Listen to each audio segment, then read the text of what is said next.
Olá, vamos falar agora de coisa boa. Finalmente, a legislação dos militares vem falar a respeito dos direitos dos militares estaduais. E segundo a legislação, são mais de 30 direitos que os militares têm. A gente inicia falando aqui do artigo 52, que é um dos principais artigos que fala dos direitos dos militares. E lá no seu inciso 1º, o artigo 52 diz que é direito do militar estadual a garantia da patente, quando oficial, e da graduação, quando praça, em toda a sua plenitude, com as vantagens, prerrogativas e deveres a elas inerentes. Então a gente tem que atentar aqui para a questão da patente, quando se fala do oficial, graduação, quando se fala da praça. Temos que atentar também em relação às prerrogativas e deveres a elas inerentes. Então a gente vai falar de direitos, e quando se fala em direitos tem que ter bastante cuidado para não confundir com as prerrogativas, que é justamente o que já está sendo citado aqui no inciso 1º.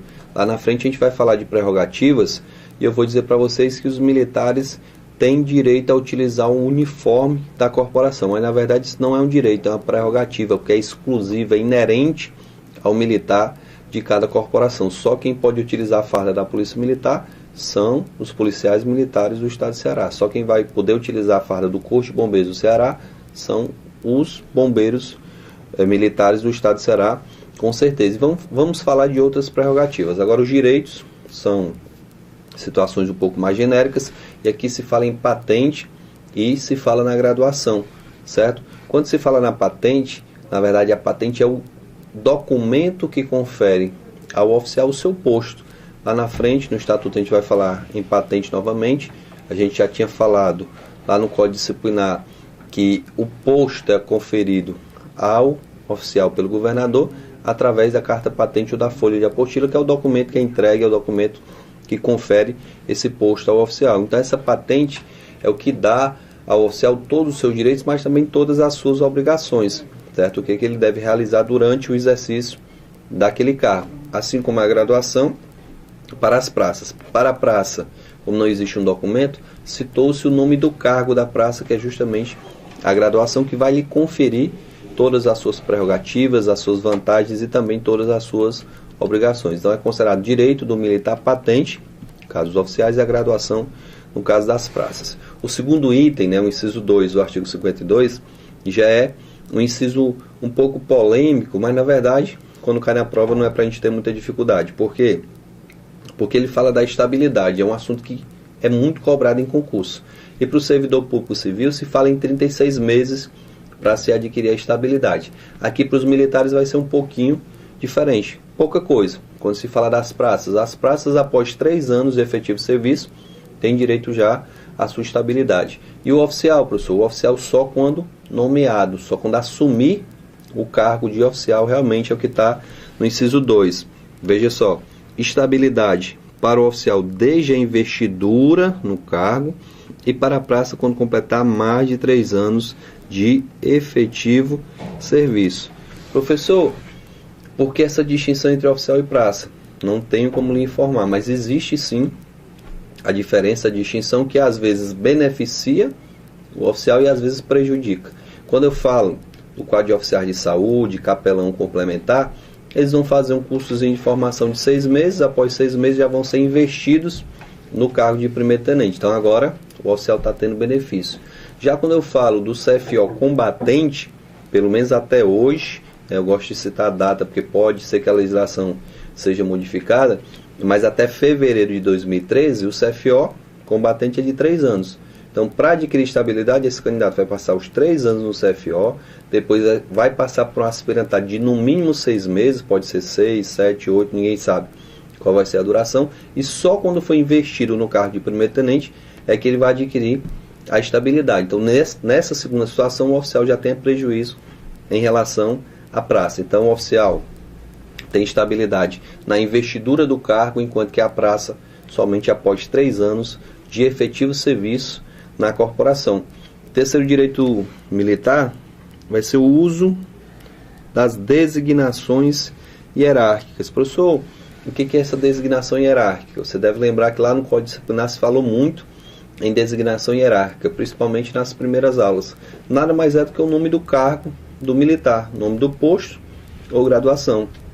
Professor, o senhor é capitão? Sou capitão e posso utilizar essa designação hierárquica sem nenhum problema, desde que não seja para cometer qualquer crime, qualquer ilegalidade, tráfico de influência ou qualquer coisa parecida. Então, como capitão da Polícia Militar, mesmo estando na reserva remunerada, lógico que se eu chegar num local que não me conheçam, a legislação diz que eu tenho que me apresentar como militar inativo, eu tenho que dizer, olha, eu sou capitão Wagner da Polícia Militar e me encontro na reserva remunerada. Tenho que dizer que sou inativo, que a legislação me obriga a isso. Mas nada impede que eu utilize a minha designação hierárquica. O sargento, onde quiser chegar, ele vai poder dizer, olha, eu sou o sargento João, sem nenhum problema. Então, pode-se utilizar a sua designação hierárquica tranquilamente, desde que não seja para cometer qualquer irregularidade. Quarto direito dos militares vai ser a ocupação do cargo na forma desta lei. Quando se fala em ocupação do cargo, a lei não está distinguindo se é cargo comissionado ou se é cargo efetivo. Só que a lei determina que a ocupação do cargo na forma desta lei, ou seja, para ocupar o cargo eu tenho que preencher os requisitos determinados pela lei. Para ser comandante geral, necessariamente eu tenho que ser coronel, porque a lei determina que tem que ser um coronel. Para comandar uma unidade, nosso Código Disciplinar tinha dito antes para a gente que o cidadão tem que ser tenente-coronel ou coronel. Para ser chefe, diretor, tenente-coronel ou coronel. Então, você vai poder ocupar os cargos desde que você preencha os requisitos previstos em lei. E quando se fala em ocupação de cargo, eu estou falando automaticamente em promoção, que no outro inciso ele vai falar de promoção para a gente, que é outro direito dos militares, mas eu só vou ser promovido se eu preencher os requisitos previstos em lei. Então a promoção não deixa de ser uma forma de ocupar um cargo que se encontra vago, bem como a nomeação, todas essas situações que eu citei são forma de ocupação de cargo efetivo ou cargo comissionado, sempre respeitando os critérios previstos na lei. Próximo, percepção de remuneração. Será que precisava dizer que o militar tem direito a perceber uma remuneração, a receber a remuneração? Acho que não precisava dizer, mas para deixar claro, todo militar tem direito de receber a sua remuneração. Quando fala em percepção, a mesma coisa de direito de receber a sua remuneração. Perceber e receber aqui são sinônimos. Próximo, constituição de pensão de acordo com a legislação vigente. Tome cuidado aqui que eu estou falando dos direitos, não estou falando de obrigações. Se eu estou falando de direitos, na verdade eu estou falando da situação em que o militar venha a falecer e tem o direito de deixar uma pensão para os seus familiares, para a esposa, para os filhos. Então, a lei diz que é direito do militar essa constituição da pensão, né? O direito de deixar para a sua família um ordenado, deixar uma maneira da família se subsistir, né? Continuar mantendo seus gastos financeiros. Então aqui, como eu estou falando de direito, é a pensão de garantia para a família, e não aquela pensão que o militar é obrigado a chamar de pensão alimentícia. Aí é uma outra situação, aí é uma obrigação, né? Em direito. A pensão que a gente está se referindo aqui é a pensão que fica para a família do militar em diversas situações. No caso do falecimento, do desaparecimento, do extravio, a família não deixa de receber os salários e vai recebê-lo através de pensão. Próximo direito, a promoção na conformidade da lei. Quando se fala aqui em promoção, o que eu estou dizendo para vocês? Eu estou dizendo que o militar tem direito de ser promovido, repito, desde que ele preencha os requisitos previstos na lei. E a gente vai ver que existem 4 tipos de promoção. Tem a promoção por antiguidade, promoção por merecimento, promoção por bravura e a promoção pós-mortem. Então a promoção vai ser conferida ao militar desde que ele preencha o interstício, desde que ele tenha um curso, desde que ele não esteja respondendo a processo. São vários requisitos que o militar vai ter que preencher para poder ter o direito à sua promoção. Então, preencher os requisitos legais, preencher os requisitos previstos em lei, o militar vai ter direito à sua promoção sem nenhum problema. Na sequência, falando ainda dos direitos dos militares, o militar vai ter direito de transferência para a reserva remunerada ou reforma. A reforma também vai ser o direito. Lógico que a reforma que a gente está falando aqui não é a reforma administrativa disciplinar, porque ali não é o direito. Ali é uma punição que está sendo imposta ao militar, certo? Agora, quando eu chegar a uma certa idade, eu tenho o direito de ser transferido para a reforma. Isso garante que não estou mais sujeito às regras do Código Disciplinar e garante que eu não mais serei convocado a retornar para o serviço ativo. Já a reforma administrativa e disciplinar é uma punição, a gente já falou a respeito disso. Então é direito do militar pedir a sua reserva, pedir sua aposentadoria, ou ser reformado nas condições que nós já citamos aqui, a reforma por idade ou a reforma por invalidez. O militar está doente, não tem mais condições de trabalhar, então o direito dele se aposentar, manter o seu salário proporcional ou integral conforme o caso, mas ele tem direito de manter a sua remuneração tanto no caso da idade como no caso da invalidez. E a reserva remunerada, ela pode acontecer ex officio, a administração impõe, e pode acontecer a pedido. Quando você quiser, você tem direito de ir para a reserva remunerada desde que você preencha 2 requisitos. Você tem que ter 30 anos de contribuição, dos quais pelo menos 25 anos de contribuição como militar ao sistema previdenciário do Estado, e, além dessa questão dos 30 anos, a idade mínima de 53 anos. Vocês que estão ingressando na Polícia Militar e no Corpo de Bombeiros após 2006, tem que ter essa idade mínima de 53 anos para poder se aposentar. O professor, por exemplo, se tivesse permanecido na ativa, ia se aposentar com 50 anos, iria para a reserva remunerada com 50, porque eu ingressei com 20. Teve gente da minha turma que ingressou com 18. Aos 48 já vão poder se aposentar, já vão poder pedir a sua reserva remunerada. Diferente de quem está entrando agora, porque a lei determina também a história da idade mínima para poder pedir a reserva remunerada. Então, o direito de transferência para a reserva remunerada, a pedido, né, porque ex officio não vai ser direito, ou a reforma, são chamados de direitos dos militares. Também vai ter direito a férias obrigatórias, afastamentos temporários do serviço e licenças nos termos dessa lei. A gente vai falar no vídeo seguinte a respeito de férias, de licença, de trânsito, de luto, de núpcias, e todos esses afastamentos temporários são direitos do militar, certo? Desde que o militar, logicamente, preenche os requisitos. Para tirar suas férias, vai ter que trabalhar 12 meses, o período de férias 30 dias, podendo ser dividido em 2 períodos iguais. O militar que quiser se afastar para resolver um problema particular, já falei aqui, pode tirar um LTIP, licença para tratar de interesse particular. Tem a pessoa da família doente, licença para tratar de saúde de dependente, e assim sucessivamente. Então são várias as situações em que o militar vai ter direito de afastamentos, desde que sejam afastamentos regulamentares, e iremos citá-los aqui nas aulas seguintes. Na sequência, é um direito militar também a exoneração a pedido. O militar, ele tem 2 possibilidades. Professor, estou querendo resolver um problema, não tenho como permanecer na corporação durante um ano. Então você pode tirar um LTIP, licença para tratar de interesse particular, que pode durar no máximo 2 anos.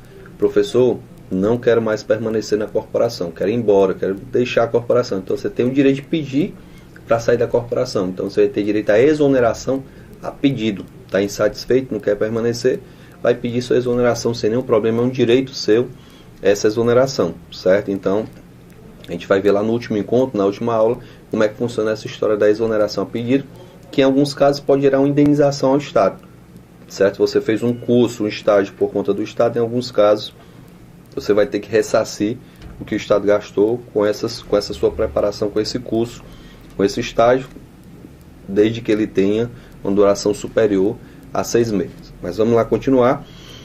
Também direitos militares, o porte de arma. Porte de arma é um direito inerente a todos os militares estaduais. Não importa se você é bombeiro, policial militar, praça, oficial, ativo, inativo, todos os militares estaduais têm direito a porte de arma. O porte de arma das praças é regulado pelo comandante-geral, e o porte de arma dos oficiais vai ser regulado pelo controlador-geral. Essa atribuição de regular o porte de arma dos oficiais é do controlador-geral, certo? Regular no sentido de suspender em alguns casos. Por exemplo, a praça está de licença de tratamento de saúde por problema psiquiátrico ou psicológico. O comandante-geral pode suspender o porte de arma dela. A praça foi reformada em virtude de problema psiquiátrico. Aí, cara louco, não tem condição de portar uma arma, pode ter inclusive a suspensão definitiva desse porte de arma. Então, até que se restabeleça a sua condição de saúde para que ele possa utilizar essa arma. Então, essa regulação do porte de arma das praças é feito pelo comandante-geral, e no caso dos oficiais, quem faz é o controlador-geral. Mas, repito, é um direito militar o porte da arma, desde que a arma seja legalizada, A arma tem que estar no nome do militar ou uma arma da corporação. Ele não pode aportar uma arma de outro militar, uma arma do vizinho, uma arma de calibre não permitido. Preenchendo os requisitos definidos da lei, ele vai poder portar arma sem nenhum problema. E tendo cuidado também com as transgressões disciplinares relacionadas com a arma, né? Lá no artigo 13, parágrafo 1º, inciso 48, 49, 50 e 51 do Código Disciplinar, ele fala das infrações, das transgressões disciplinares graves relacionadas ao armamento, né? Portar arma ostensivamente em trajes civis não se achando em serviço, disparar arma desnecessariamente, por imprudência, imperícia, negligência, ter uma arma em desacordo com as normas do Estatuto de Desarmamento e assim sucessivamente. Então, desde que se preencha os requisitos, nenhum problema em relação ao porte de arma. Na sequência, também direito militar, assistência jurídica gratuita e oficial do Estado, quando o ato for praticado no legítimo exercício da missão. O que a lei está dizendo aqui? Quando o militar vier a se envolver numa ocorrência que, pelo exercício da missão, ele precisa de um advogado, de uma assistência jurídica, é a obrigação do Estado fornecer essa assistência jurídica. Infelizmente, não existe uma assistência jurídica específica para os militares. Então, acaba sendo a própria Defensoria Pública, né? Então, não é muita vantagem para o militar, porque qualquer cidadão tem direito a essa Defensoria Pública, certo? Não desmerecendo a Defensoria, pelo contrário, tem ótimos profissionais, mas não é um direito específico do militar, é o direito de todo cidadão, a questão da assistência jurídica. E no caso que o militar está em serviço, o Estado é obrigado a conferir, a conceder essa assistência jurídica gratuita, formada através do Estado. Na sequência também é direito militar o livre acesso, quando em serviço, isso aqui é muito importante, quando em serviço ou em razão deste, aos locais sujeitos à fiscalização policial militar ou bombeiro militar. O que é isso aqui, professor? É aquela situação muito famosa do militar chegar nos locais e ter acesso aos locais sem efetuar pagamento. Só que a lei amarrou a condição do militar em serviço, o militar está em serviço ou em razão deste. A lei deixou uma brecha quando disse em razão deste, né? Em razão do serviço, o militar, aí pode se alegar, inclusive o militar acaba entrando em casa de show, acaba entrando no teatro, acaba entrando em vários locais de maneira gratuita, porque a legislação lá no Código Disciplinar veio me dizer que o militar está de serviço 24 horas, ou seja, dedicação em tempo integral. Então, mesmo que estando de folga, ele não é obrigado a agir, então acaba aqui tendo o direito aí de ter acesso aos locais em virtude dessas duas brechas da lei.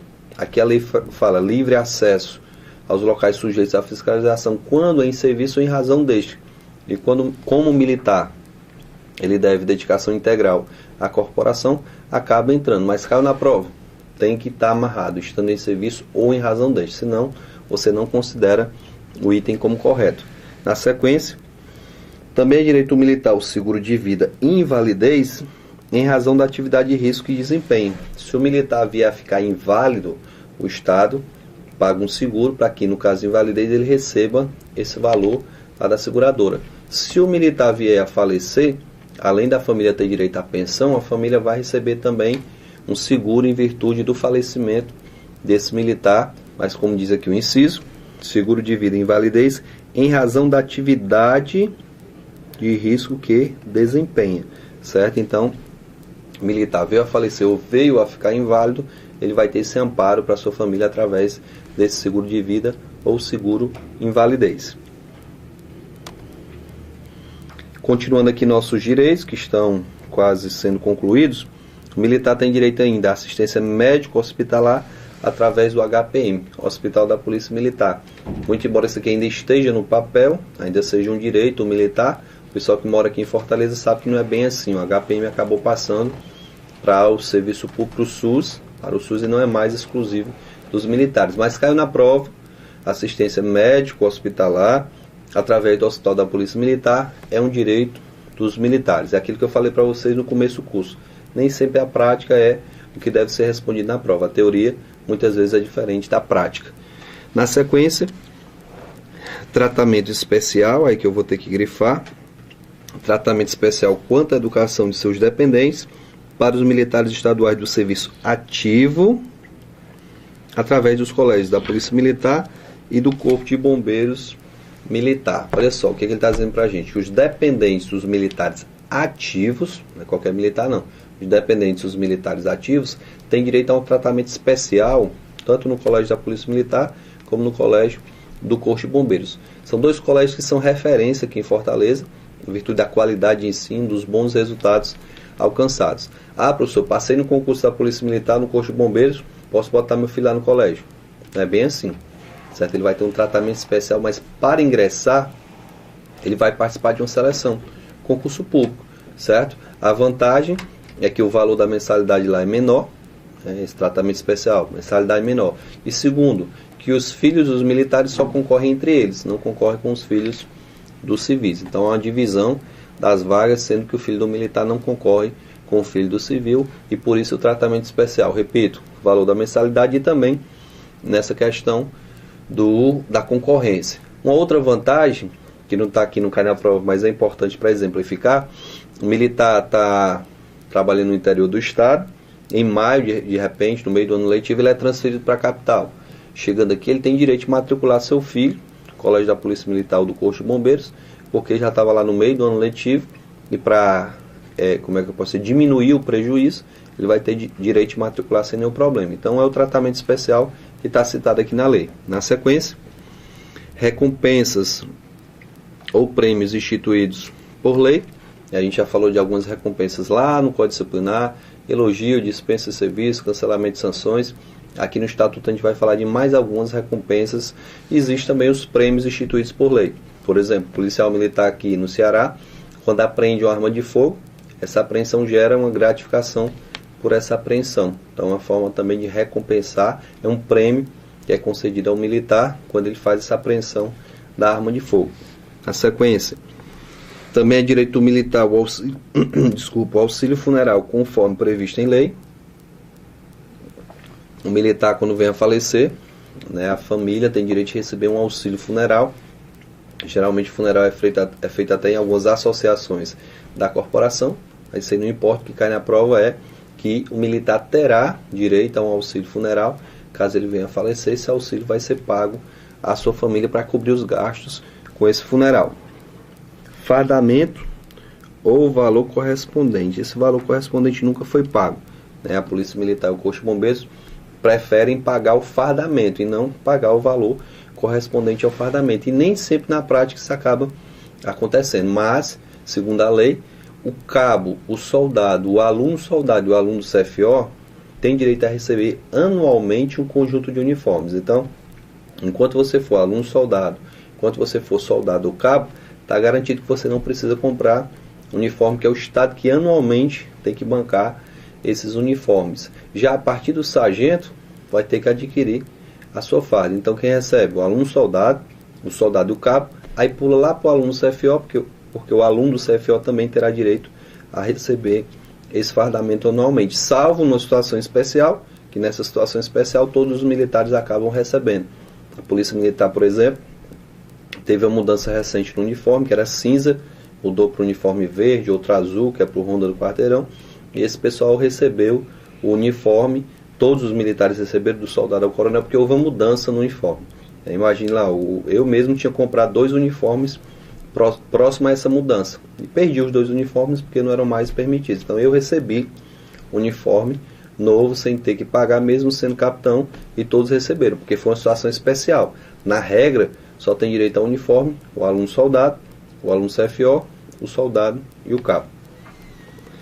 Próximo, transporte ou valor correspondente, assim entendido como os meios fornecidos ao militar estadual para seu deslocamento por interesse do serviço, é importante, não é qualquer deslocamento, só no deslocamento por interesse do serviço, quando o deslocamento implicar em mudança de sede ou de moradia, compreendendo também as passagens para seus dependentes e a transição das respectivas bagagens de residência a residência. Perceba que são situações diversas. O policial militar trabalha e mora aqui em Fortaleza e tem que executar uma operação carnaval. Pronto, aqui a gente está muito próximo em Fortaleza, da Operação Carnaval. Todos os militares que vão ser deslocados vão receber a passagem, porque não vão custear dos seus bolsos, ou vão levar o militar no ônibus, ou ele vai receber a passagem para poder fazer a sua viagem. Professor, e se essa transferência, se esse deslocamento militar implicar em mudança de sede, o que é isso? Ele foi, na verdade, foi transferido, ele não vai ficar só na Operação Carnaval, ele foi transferido de Fortaleza a Sobral. Então não dá para ele trabalhar todo dia e voltar para Sobral, 200 e tantos quilômetros. Então, como vai gerar uma mudança de sede, ele vai levar a família, vai ter toda uma dor de cabeça. Então, ele terá direito ao transporte ou o valor correspondente. Para quê? Para levar a família, pagar passagens, para as bagagens, né, a transportadora. Pelo menos na teoria, ele tem direito aos valores ou transporte para ele e para a família e também para as bagagens. Ainda aqui nesse slide, é um direito militar o 13º, acho que não tem muito o que explicar. 13º, todo trabalhador tem direito, não precisa a gente falar muito a respeito disso. Para concluir aqui os nossos direitos, pelo menos na teoria, o militar tem direito a salário família. Na prova, o militar tem direito a salário família, mas não é qualquer militar que tem direito a esse salário família. A lei diz o seguinte: salário família na proporção do número de filhos ou equiparados em qualquer condição de até 14 anos ou inválido. A legislação diz que o salário família é pago, não é para qualquer trabalhador não, tem um limite salarial, um teto. Se eu não me engano, se o trabalhador receber até 2 salários, ele tem direito a esse salário família. Nenhum policial militar nem bombeiro militar no Ceará recebe um valor até 2 salários, todos recebem mais de 2 salários. Então na prática acaba que ninguém tem direito, mas cai na prova, para cada filho do militar ou dependente de até 14 anos ou inválido, ele teria direito a esse valor para chamar de salário família. Na sequência, também é direito dos militares acesso gratuito aos transportes rodoviários coletivos intermunicipais, ficando estabelecida a cota de 2 militares por veículo. Então, ele fala aqui em acesso gratuito aos transportes rodoviários coletivos intermunicipais, entre municípios, ficando estabelecida a cota de 2 militares por veículo.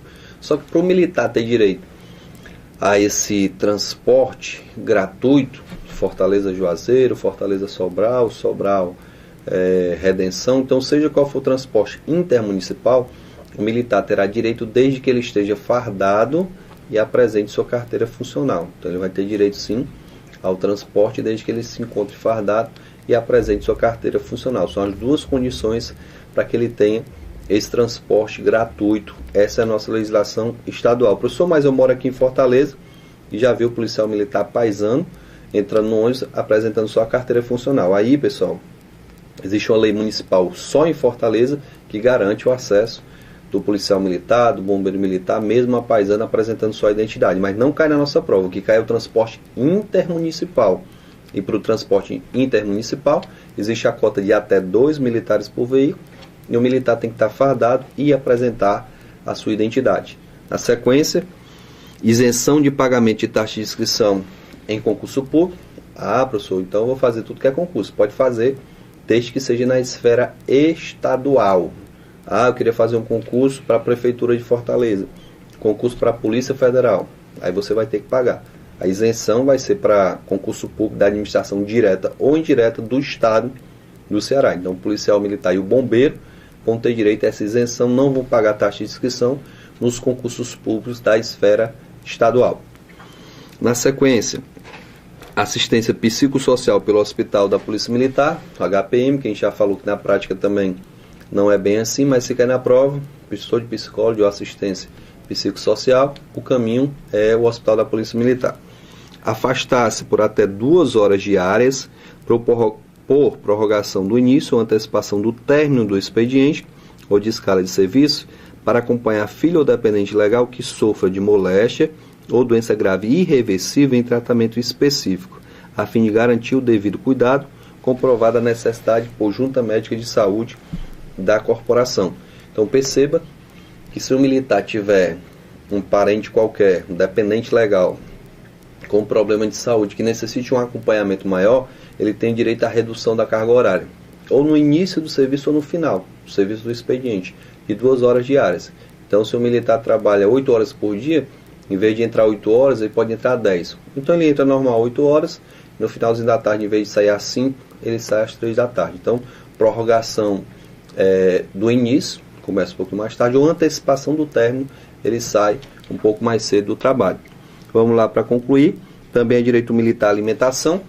Hoje o militar recebe alimentação no próprio contra-cheque, auxílio alimentação, que hoje está no valor de R$220. E por fim, o militar, quando se deslocar a serviço, tem direito de receber diária. Cada dia que ele passa fora da sua sede, ele recebe uma diária, um valor, para que ele possa se manter durante esse dia. Então a gente conclui esse vídeo que fala dos direitos dos militares e na sequência a gente continua com o nosso estatuto.